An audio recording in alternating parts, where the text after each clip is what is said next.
Hello, everyone,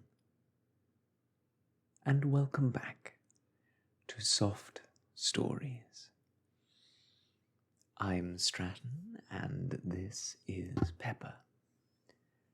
And today we are going to be continuing our reading of the Memoirs of Sherlock Holmes by Sir Arthur Conan Doyle. Before we begin, I must apologize for missing an upload this last week. My schedule has changed in my everyday life, and that has necessitated me reconfiguring how I spend my off hours to better accommodate the needs of everyday life. I am happy to say that it seems to have worked for this week, so I'm glad to be back with you again. This week, we are continuing our reading with the Greek interpreter. So, without further delay, let's dive right in.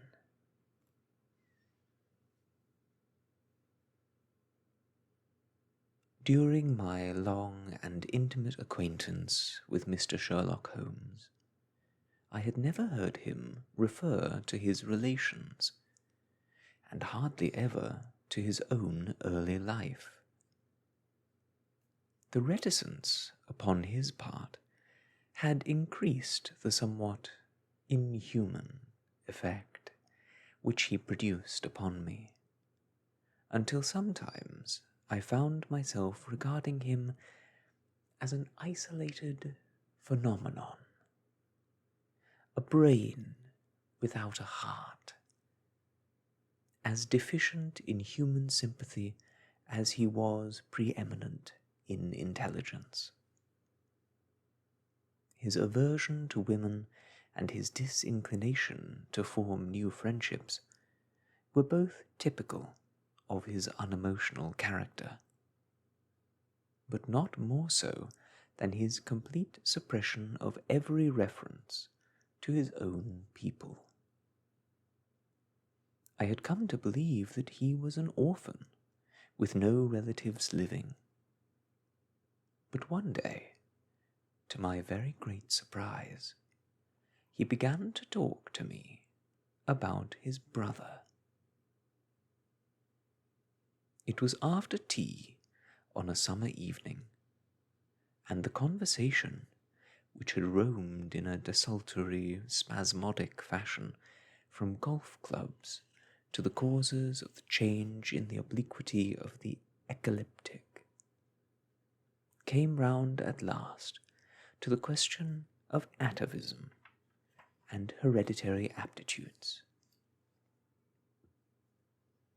The point under discussion was how far any singular gift in an individual was due to his ancestry, and how far to his own early training.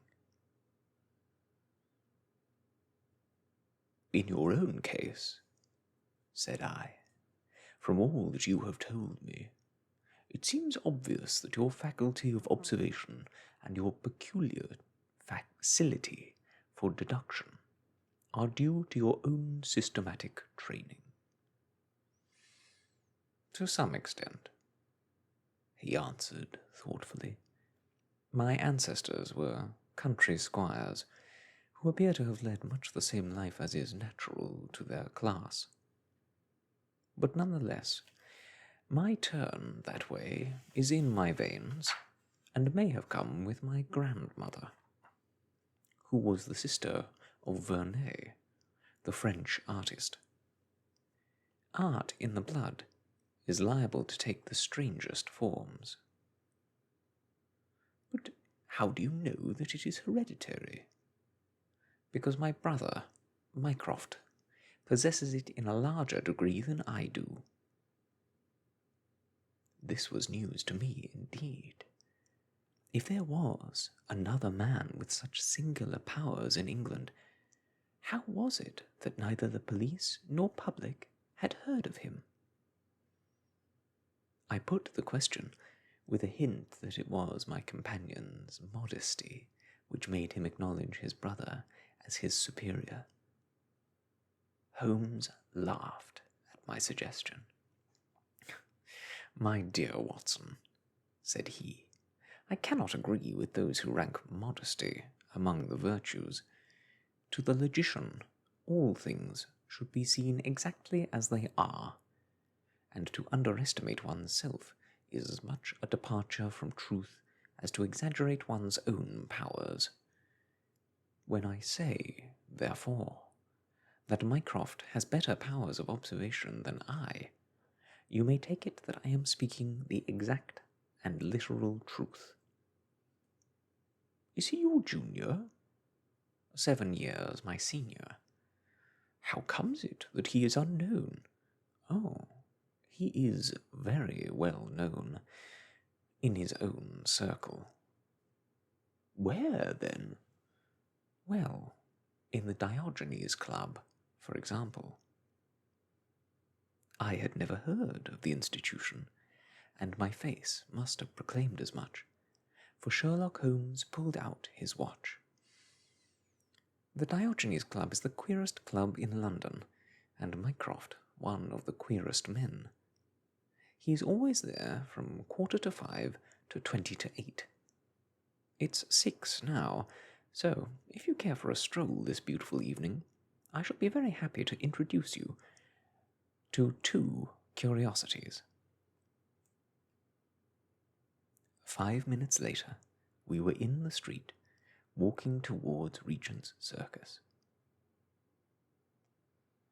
"You wonder," said my companion, "why it is that Mycroft does not use his powers for detective work. He is incapable of it."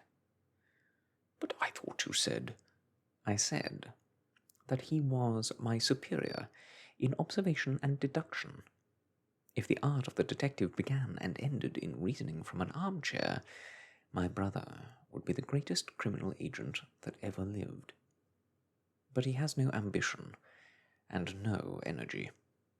He will not even go out of his way to verify his own solutions, and would rather be considered wrong than take the trouble to prove himself right. Again and again I have taken a problem to him, and have received an explanation which has afterwards proved to be the correct one. And yet he was absolutely incapable of working out the practical points which must be gone into before a case could be laid before a judge or jury." "It is not his profession, then?" "By no means. What is to me a means of livelihood is to him the merest hobby of a dilettante. He has an extraordinary faculty for figures, and audits the books in some of the government departments. Mycroft lodges in Pall Mall, and he walks round the corner into Whitehall every morning, and back every evening. From year's end to year's end he takes no other exercise, and is seen nowhere else, except only in the Diogenes Club, which is just opposite his rooms." "I cannot recall the name." "Very likely not. There are many men in London, you know, who, from some shyness, or some from misanthropy, have no wish for the company of their fellows. Yet they are not averse to comfortable chairs and the latest periodicals. It is for the convenience of these that the Diogenes Club was started, and it now contains the most unsociable and unclubbable men in town. No member is permitted to take the least notice of any other one. Save in the strangers' room, no talking is, under any circumstances, allowed, and 3 offences, if brought to the notice of the committee, render the talker liable to expulsion. My brother was one of the founders, and I have myself found it a very soothing atmosphere." We had reached Pall Mall as we talked, and were walking down it from the St. James end. Sherlock Holmes stopped at a door some little distance from the Carlton, and cautioning me not to speak, he led the way into the hall. Through the glass panelling, I caught a glimpse of a large and luxurious room, in which a considerable number of men were sitting about and reading papers, each in his own little nook. Holmes showed me into a small chamber, which looked out into Pall Mall, and then, leaving me for a minute, he came back with a companion, whom I knew could only be his brother.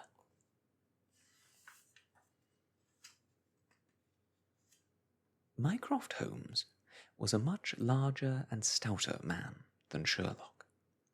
His body was absolutely corpulent, but his face, though massive, had preserved something of the sharpness of expression which was so remarkable in that of his brother. His eyes, which were of a peculiarly light, watery grey, seemed to always retain that far-away, introspective look which I had only observed in Sherlock's when he was exerting his full powers. "I am glad to meet you, sir," said he, putting out a broad, flat hand, like the flipper of a seal. "I hear of Sherlock everywhere since you became his chronicler. By the way, Sherlock, I expected to see you round last week to consult me over that Manor House case. I thought you might be a little out of your depth." "No, I solved it," said my friend, smiling. "It was Adams, of course." "Yes, it was Adams." "I was sure of it from the first." The two sat down together in the bow window of the club. "To anyone who wishes to study mankind, this is the spot," said Mycroft. "Look at the magnificent types. Look at these two men who are coming towards us, for example." "The billiard marker and the other?" "Precisely. What do you make of the other?" The two men had stopped opposite the window. Some chalk marks over the waistcoat pocket were the only signs of billiards which I could see in one of them. The other was a very small, dark fellow, with his hat pushed back, and several packages under his arm. "An old soldier, I perceive," said Sherlock. "And very recently discharged," remarked the brother. "Served in India, I see." "And a non-commissioned officer." "Royal Artillery, I fancy," said Sherlock. "And a widower." "But with a child." "Children, my dear boy, children." "Come," said I, laughing, "this is a little too much." "Surely," answered Holmes, "it is not hard to say that a man with that bearing, expression of authority, and sun-baked skin is a soldier, is more than a private, and is not long from India." "That he has not left the service long are shown by his still wearing his ammunition boots, as they are called," observed Mycroft. He had not the cavalry stride, yet he wore his hat on one side, as is shown by the lighter skin on that side of his brow. His weight is against his being a sapper. He is in the artillery. Then, of course, his complete mourning shows that he has lost someone very dear. The fact that he is doing his own shopping looks as though it were his wife. He's been buying things for children, you perceive. There is a rattle, which shows that one of them is very young. The wife probably died in childbed. The fact that he has a picture book under his arm shows that there is another child to be thought of. I began to understand what my friend meant when he said that his brother possessed even keener faculties than he did himself. He glanced across at me and smiled. Mycroft took snuff from a tortoise-shell box and brushed away the wandering grains from his coat front with a large red silk handkerchief. "By the way, Sherlock," said he, "I've had something quite after your own heart, a most singular problem, submitted to my judgment. I really had not the energy to follow it up, save in a very incomplete fashion, but it gave me a basis for some pleasing speculations. If you would care to hear the facts." "My dear Mycroft, I should be delighted." The brother scribbled a note upon a leaf of his pocket-book, and ringing the bell, he handed it to the waiter.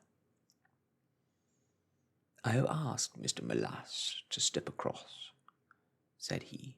"He lodges on the floor above me, and I have some slight acquaintance with him, which led him to come to me in his perplexity. Mr. Melas is a Greek by extraction, as I understand, and he's a remarkable linguist. He earns his living partly as interpreter in the law courts, and partly by acting as guide to any wealthy Orientals who may visit the Northumberland Avenue hotels. I think I will leave him to tell his very remarkable experience in his own fashion." A few minutes later, we were joined by a short, stout man, whose olive face and coal-black hair proclaimed his southern origin, though his speech was that of an educated Englishman. He shook hands eagerly with Sherlock Holmes, and his dark eyes sparkled with pleasure when he understood that the specialist was anxious to hear his story. "I do not believe that the police credit me. On my word, I do not," said he in a wailing voice. "Just because they have never heard of it before, they think that such a thing cannot be. But I know that I shall never be easy in my mind until I know what has become of my poor man with the sticking plaster upon his face." "I am all attention," said Sherlock Holmes. "This Wednesday evening," said Mr. Melas. "Well, then, it was Monday night. Only 2 days ago, you understand, that all this happened. I am an interpreter, as perhaps my neighbour here has told you. I interpret all languages, or nearly all, but as I am Greek by birth, and with a Grecian name, it is with that particular tongue that I am principally associated. For many years I have been the chief Greek interpreter in London, and my name is very well known in all the hotels. It happens not unfrequently that I am sent for at strange hours by foreigners who get into difficulties, or by travellers who arrive late and wish my services. I was not surprised, therefore, on Monday night, when a Mr. Latimer, a very fashionably dressed young man, came up to my rooms and asked me to accompany him in a cab which was waiting at the door. A Greek friend had come to see him upon business, he said, and as he could speak nothing but his own tongue, the services of an interpreter were indispensable. He gave me to understand that his house was some little distance off, in Kensington, and he seemed to be in a great hurry, bustling me rapidly into the cab when we descended to the street. I say into the cab, but I soon became doubtful as to whether it was not a carriage in which I had found myself. It was certainly more roomy than the ordinary four-wheeled disgrace to London, and the fittings, though frayed, were of rich quality.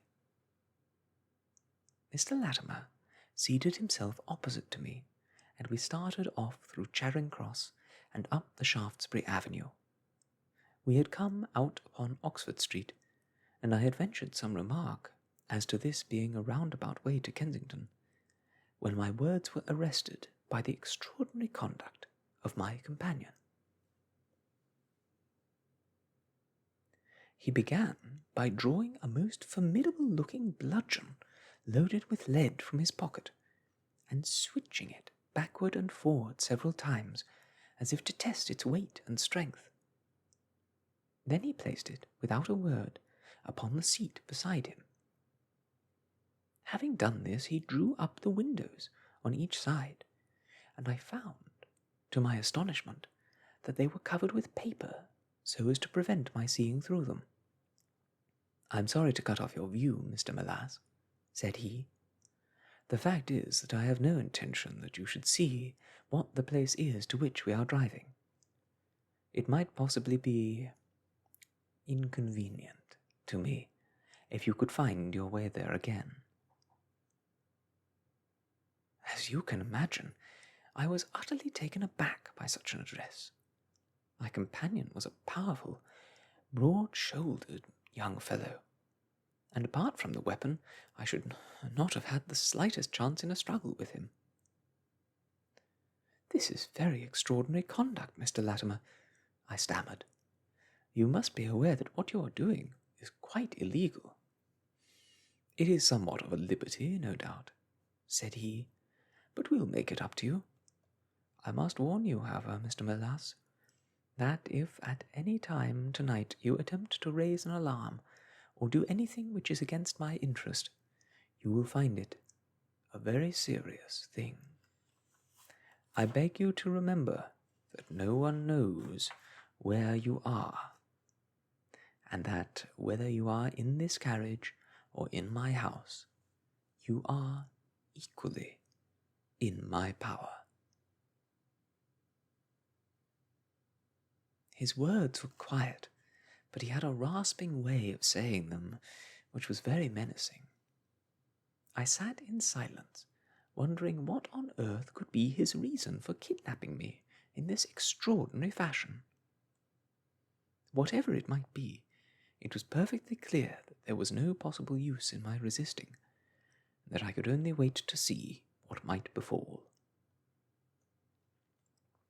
For nearly 2 hours we drove without my having the least clue as to where we were going. Sometimes the rattle of the stones told of a paved causeway, and at others our smooth, silent course suggested asphalt. But save by this variation in sound, there was nothing at all which could in the remotest way help me to form a guess as to where we were. The paper over each window was impenetrable to light, and a curtain was drawn across the glasswork in front. It was 7:15 when we left Pall Mall, and my watch showed me that it was 10 minutes to 9 when we at last came to a standstill. My companion let down the window, and I caught a glimpse of a low, arched doorway with a lamp burning above it.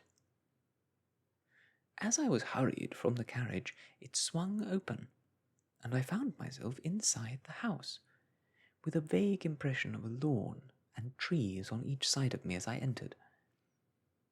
Whether these were private grounds, however, or bona fide country, was more than I could possibly venture to say.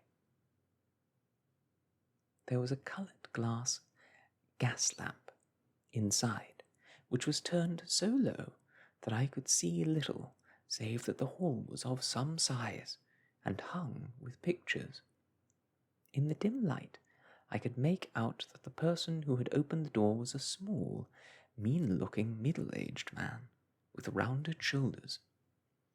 As he turned towards us, the glint of the light showed me that he was wearing glasses. "Is this Mr. Melas, Harold?" said he. "Yes. Well done, well done. No ill will, Mr. Melas, I hope, but we could not get on without you. If you deal fair with us, you'll not regret it, but if you try any tricks, God help you." He spoke in a nervous, jerky fashion, and with little giggling laughs in between. But somehow he impressed me with fear more than the other. "What do you want with me?" I asked. "Only to ask a few questions of a Greek gentleman who is visiting us, and to let us have the answers, but say no more than you are told to say, or—" Here came the nervous giggle again. "You had better never have been born." As he spoke, he opened a door and showed the way into a room which appeared to be very richly furnished. But again the only light was afforded by a single lamp, turned half down.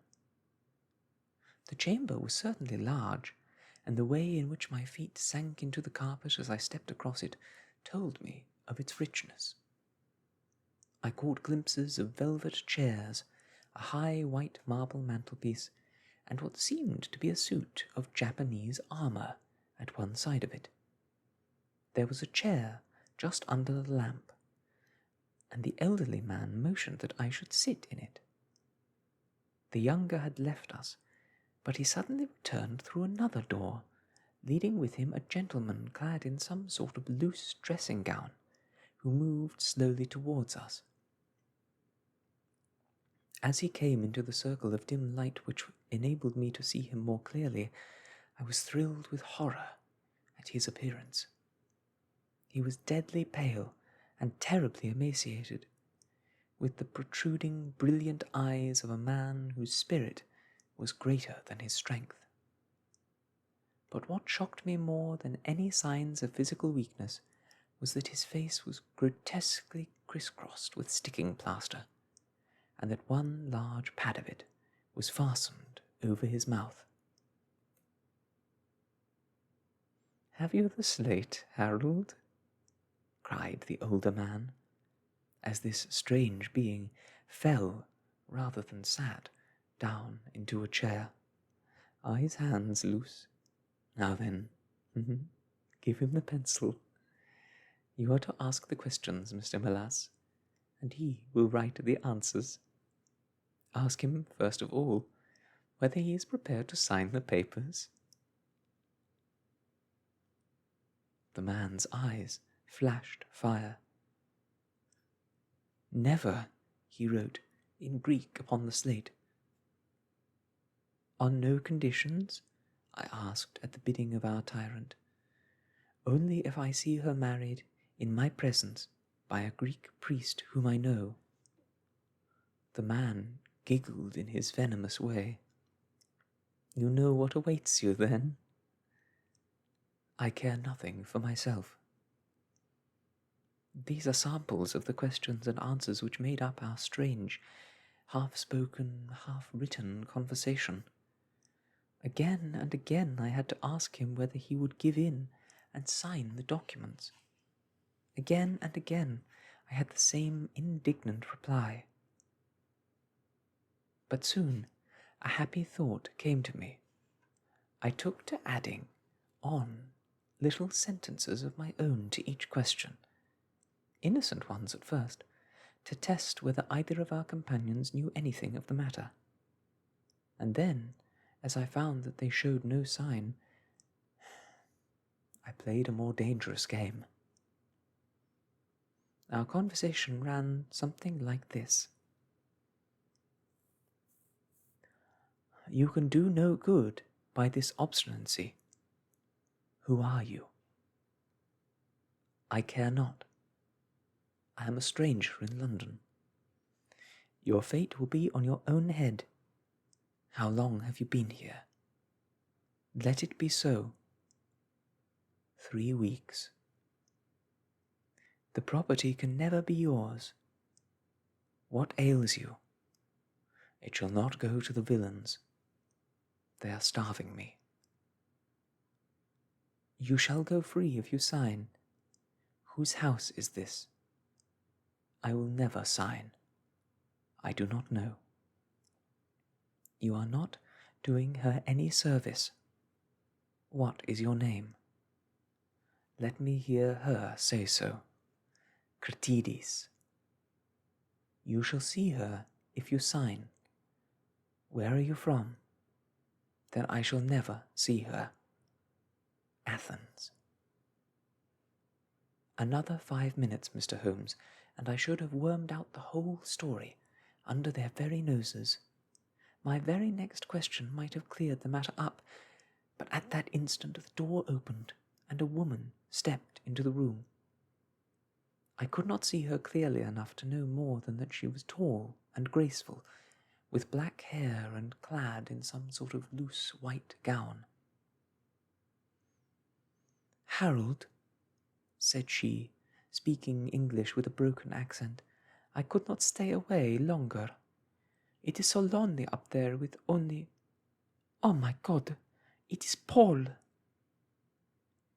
These last words were in Greek, and at the same instant the man, with a convulsive effort, tore the plaster from his lips and screamed out, "Sophie, Sophie!" and rushed into the woman's arms.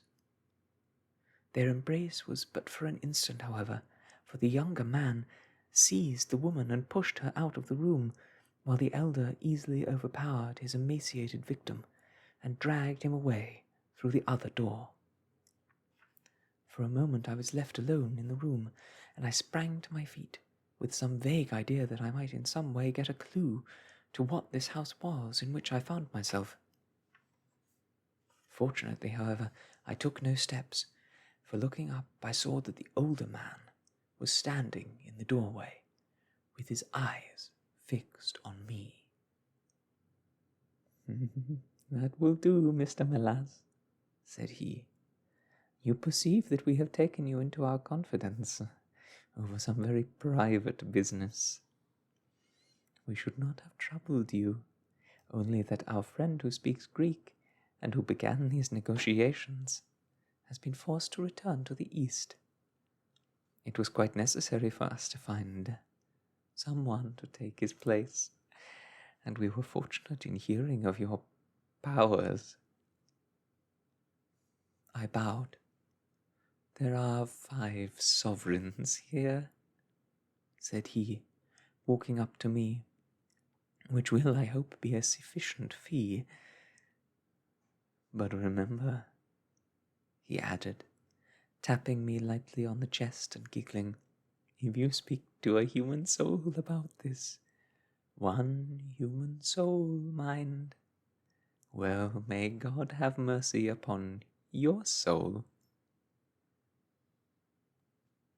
I cannot tell you the loathing and horror which this insignificant-looking man inspired me. I could see him better now as the lamplight shone upon him.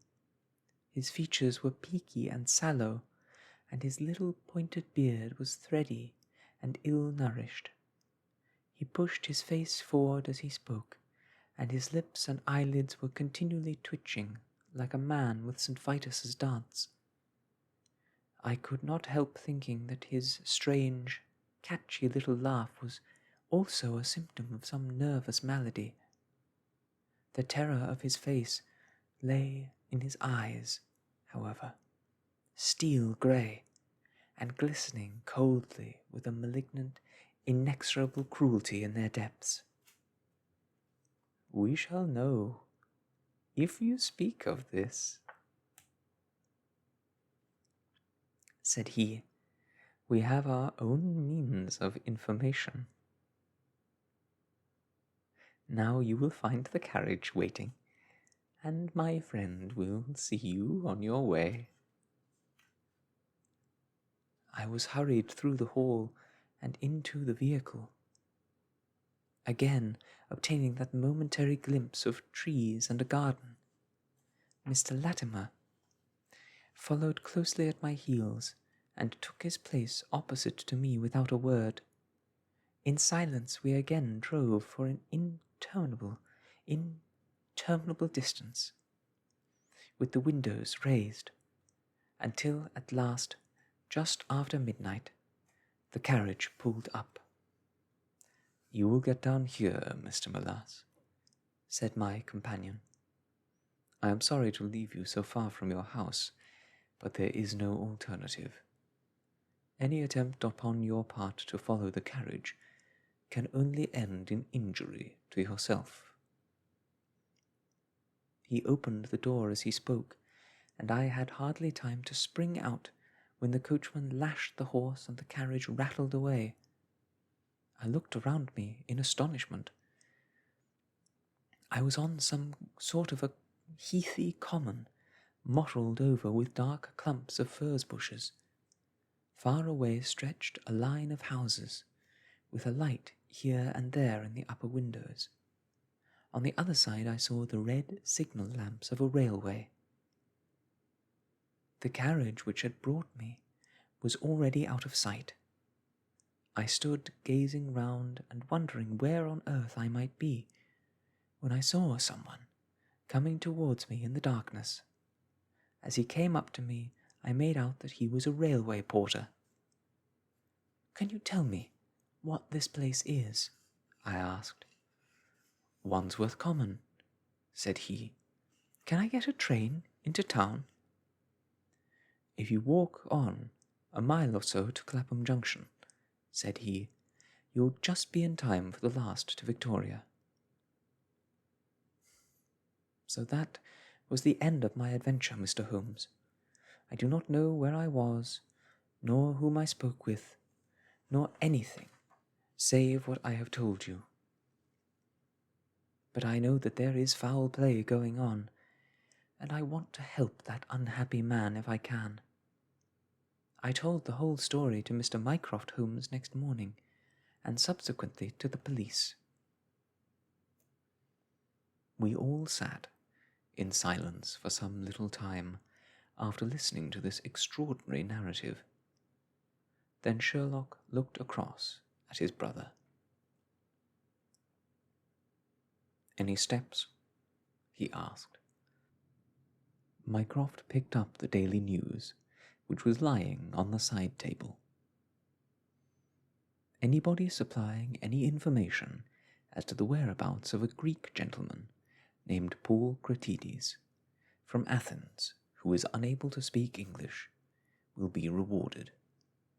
A similar reward paid to anyone giving information about a Greek lady whose first name is Sophie.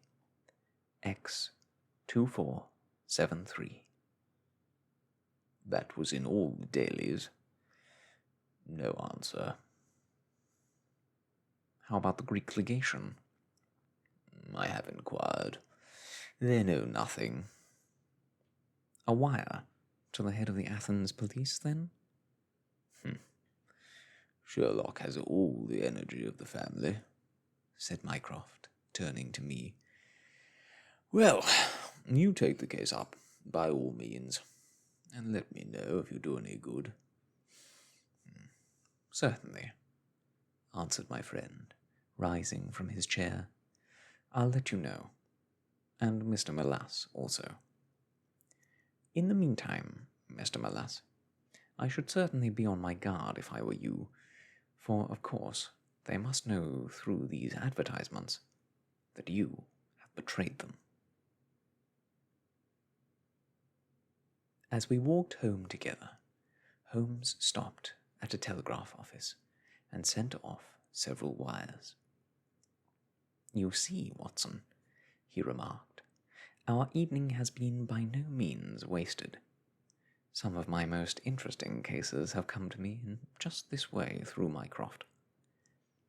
The problem which we have just listened to, although it can admit of but one explanation, still has some distinguishing features. You have hopes of solving it? Well, knowing as much as we do, it will be singular indeed if we fail to discover the rest. You must yourself have formed some theory which will explain the facts which we have just listened to. In a vague way, yes. What was your idea, then?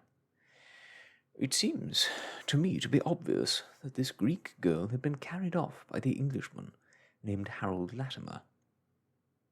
Carried off from where? Athens, perhaps? Sherlock Holmes shook his head. This young man could not talk a word of Greek. The lady could talk English fairly well. Inference that she had been in England some little time, but that he had not been in Greece. "Well, then, we will presume that she had once come on a visit to England, and this Harold had persuaded her to fly with him." "That is more probable." "Then the brother, for I fancy that must be the relationship, comes over from Greece to interfere. He imprudently puts himself into the power of the young man and his older associate. They seize him and use violence towards him in order to make him sign some papers to make over the girl's fortune, of which he may be the trustee, to them. This he refuses to do. In order to negotiate with him, they have had to get an interpreter, and they pitch upon this Mr. Melasse, having used some other one before. The girl is not told of the arrival of her brother, and finds it out by the merest accident." "Excellent, Watson," cried Holmes. "I really fancy that you are not far from the truth. You see that we hold all the cards, and we have only to fear some sudden act of violence on their part. If they give us time, we must have them." "But how can we find where this house lies?" "Well, if our conjecture is correct, and the girl's name is, or was, Sophie Cratides, we should have no difficulty in tracing her. That must be our main hope, for the brother is, of course, a complete stranger. It is clear that some time has elapsed since this Harold established these relations with the girl, some weeks at any rate, since the brother in Greece has had time to hear it and come across. If they have been living in the same place during this time, it is probable that we shall have some answer to Mycroft's advertisement." We had reached our house in Baker Street while we had been talking. Holmes ascended the stair first, and as he opened the door of our room, he gave a start of surprise. Looking over his shoulder, I was equally astonished. His brother Mycroft was sitting, smoking, in the armchair. "Come in, Sherlock, come in," said he blandly, smiling at our surprised faces. "You don't expect such energy from me, do you, Sherlock? But somehow this case attracts me." "How did you get here?" "I passed you in a hansom." "There has been some new development?" "I had an answer to my advertisement." "Ah, yes. It came within a few minutes of your leaving." "And to what effect?" Mycroft Holmes took out a sheet of paper.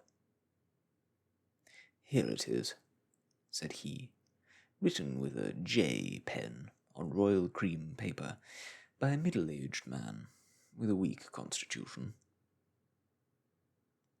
Sir, in answer to your advertisement of today's date, I beg to inform you that I know the young lady in question very well. If you should care to call upon me, I could give you some particulars as to her painful history. She is living at present at the Myrtles, Beckenham." "He writes from Lower Brixton," said Mycroft Holmes. "Do you not think that we might drive to him now, Sherlock, and learn of these particulars?" "My dear Mycroft, the brother's life is more valuable than the sister's story. I think we should call at Scotland Yard for Inspector Gregson and go straight out to Beckenham. We know that a man is being done to death, and every hour may be vital." "Better pick up Mr. Melasse on the way," I suggested. "We may need an interpreter." "Excellent," said Sherlock Holmes. "Send the boy for a four-wheeler, and we shall be off at once." He opened the table drawer as he spoke, and I noticed that he slipped his revolver into his pocket. "Yes," said he in answer to my glance, "I should say from what we have heard that we are dealing with a particularly dangerous gang." It was almost dark before we found ourselves at Pall Mall, in the rooms of Mr. Malas. A gentleman had just called for him, and he was gone. "Can you tell me where?" asked Mycroft Holmes. "I don't know, sir," answered the woman who had opened the door. "I only know he drove away with the gentleman in a carriage." "Did the gentleman give a name?" "No, sir." "He wasn't tall, handsome, a dark young man?" "Oh, no, sir. He was a little gentleman, with glasses, thin in the face, but very pleasant in his ways. He was laughing all the time that he was talking." "Come along," cried Sherlock Holmes sharply. "This grows serious." He observed as we drove to Scotland Yard. "These men have got hold of Malas again. He is a man of no physical courage, as they are very well aware from their experience the other night. This villain was able to terrorize him the instant that he got into his presence. No doubt they want his professional services, but having used him, they may be inclined to punish him for what they will regard as his treachery." Our hope was that, by taking the train, we might get to Beckenham as soon as, or sooner than, the carriage. On reaching Scotland Yard, however, it was more than an hour before we could get Inspector Gregson and comply with the legal formalities which would enable us to enter the house. It was 10:15 before we reached London Bridge, and past before the four of us alighted on the Beckenham platform. A drive of half a mile brought us to the Myrtles, a large, dark house, standing back from the road on its own grounds. Here we dismissed our cab and made our way up the drive together. "The windows are all dark," remarked the inspector. "The house seems deserted. Our birds are flown, and the nest empty." "Why do you say so?" "A carriage, heavily loaded with luggage, has passed out during the last hour." The inspector laughed. "I saw the wheel tracks in the light of the gate lamp, but where's the luggage come in?" "You may have observed the same wheel tracks going the other way, but the outward bound ones were very much deeper, so much so that we can say for a certainty that there was a very considerable weight on the carriage." "You get a trifle beyond me," said the inspector, shrugging his shoulders. "It will not be an easy door to force, but we will try if we cannot make someone hear us." He hammered loudly at the knocker and pulled at the bell, but without any success. Holmes had slipped away, but he came back in a few minutes. "I have a window open," said he. "It's a mercy that you're on the side of the force, and not against it, Mr. Holmes," remarked the inspector, as he noted the clever way in which my friend had forced back the catch. "Well, I think that, under the circumstances, we may enter without an invitation." One after the other, we made our way into a large apartment, which was evidently that in which Mr. Malas had found himself. The inspector had lit his lantern, and by its light we could see the 2 doors, the curtain, the lamp, and the suit of Japanese mail, as he had described them. On the table lay 2 glasses, an empty brandy bottle, and the remains of a meal. "What is that?" asked Holmes suddenly. We all stood still and listened.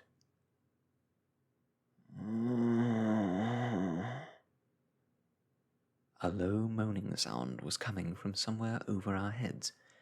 Holmes rushed to the door and out into the hall. The dismal noise came from upstairs. He dashed up, the inspector and I at his heels, while his brother Mycroft followed, as quickly as his great bulk would permit. 3 doors faced us upon the 2nd floor, and it was from the central of these that the sinister sounds were issuing, sinking sometimes into a dull mumble, and rising again into a shrill whine. It was locked, but the key had been left on the outside. Holmes flung open the door and rushed in, but he was out again in an instant, with his hand to his throat. "It's charcoal," he cried. "Give it time. It will clear." Peering in, we could see that the only light in the room came from a dull flame which flickered from a small brass tripod in the centre. It threw a livid, unnatural circle upon the floor, while in the shadows beyond we saw the vague loom of two figures which crouched against the wall.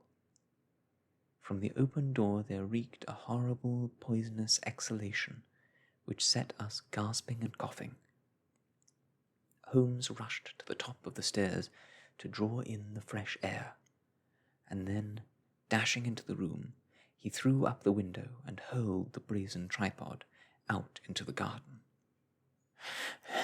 "We can enter in a minute," he gasped, darting out again. "Where is a candle? I doubt if we could strike a match in that atmosphere. Hold the light at the door, and we shall get them out. Mycroft, now!" With a rush, we got to the poisoned men and dragged them out into the well-lit hall. Both of them were blue-lipped and insensible, with swollen, congested faces and protruding eyes. Indeed, so distorted were their features that, save for his black beard and stout figure, we might have failed to recognize in one of them the Greek interpreter who had parted from us only a few hours before at the Diogenes Club.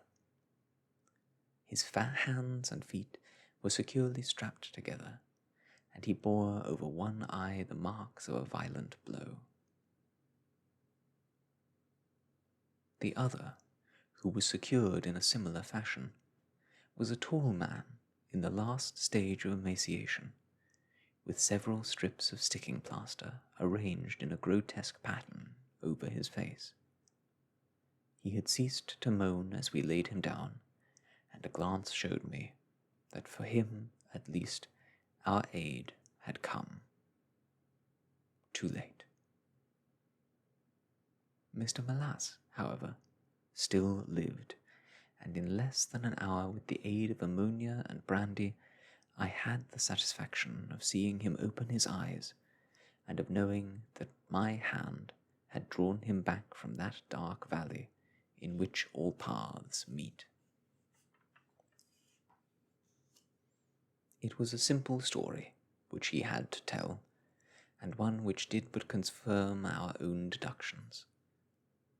His visitor, on entering his rooms, had drawn a life-preserver from his sleeve, and had so impressed him with the fear of instant and inevitable death that he had kidnapped him for the second time. Indeed, it was almost mesmeric, the effect which this giggling ruffian had produced upon the unfortunate linguist, for he could not speak of him save with trembling hands and a bleached cheek. He had been taken swiftly to Beckenham, and had acted as interpreter in a second interview, even more dramatic than the first, in which the two Englishmen had menaced their prisoner with instant death if he did not comply with their demands. Finally, finding him proof against every threat, they had hurled him back into his prison, and after reproaching Melas with his treachery, which appeared from the newspaper advertisement, they had stunned him with a blow from a stick, and he remembered nothing more until he found us bending over him.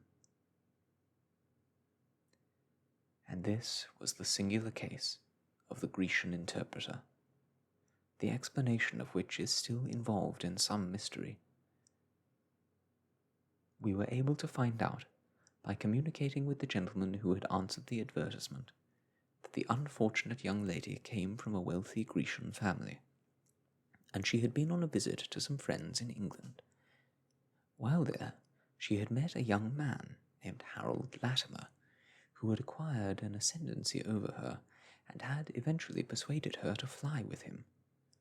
Her friends, shocked at the event, had contented themselves with informing her brother at Athens, and had then washed their hands of the matter. The brother, on his arrival to England, had imprudently placed himself in the power of Latimer and of his associate, whose name was Wilson Kemp, a man of the foulest antecedents. These two, finding that through his ignorance of the language he was helpless in their hands, had kept him a prisoner, and had endeavoured by cruelty and starvation to make him sign away his own and his sister's property. They had kept him in the house without the girl's knowledge, and the plaster over the face had been for the purpose of making recognition difficult in case she could ever catch a glimpse of him. Her feminine perceptions, however, had instantly seen through the disguise, when on the occasion of the interpreter's visit she had seen him for the first time. The poor girl, however, was herself a prisoner, for there was no one about the house except the man who acted as coachman and his wife, both of whom were tools of the conspirators. Finding that their secret was out, and that their prisoner was not to be coerced, the two villains with the girl had fled away at a few hours' notice from the furnished house which they had hired, having first, as they thought, taken vengeance both upon the man who had defied and the one who had betrayed them. Months afterwards, a curious newspaper cutting reached us from Budapest. It told how two Englishmen who had been travelling with a woman had met with a tragic end. They had each been stabbed, it seems, and the Hungarian police were of the opinion that they had quarrelled and had inflicted mortal injuries upon each other.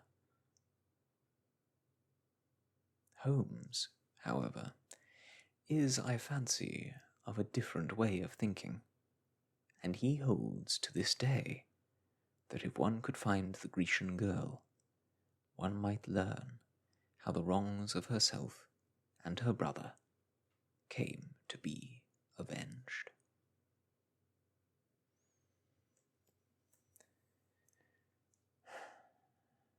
All right, friends, that is the end of The Greek Interpreter, this latest in the series of the Memoirs of Sherlock Holmes. Thank you so much for joining me and Pepper here today.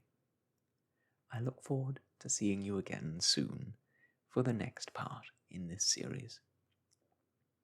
But for now, I must leave you, and until next we meet, I wish you all the best, and goodbye.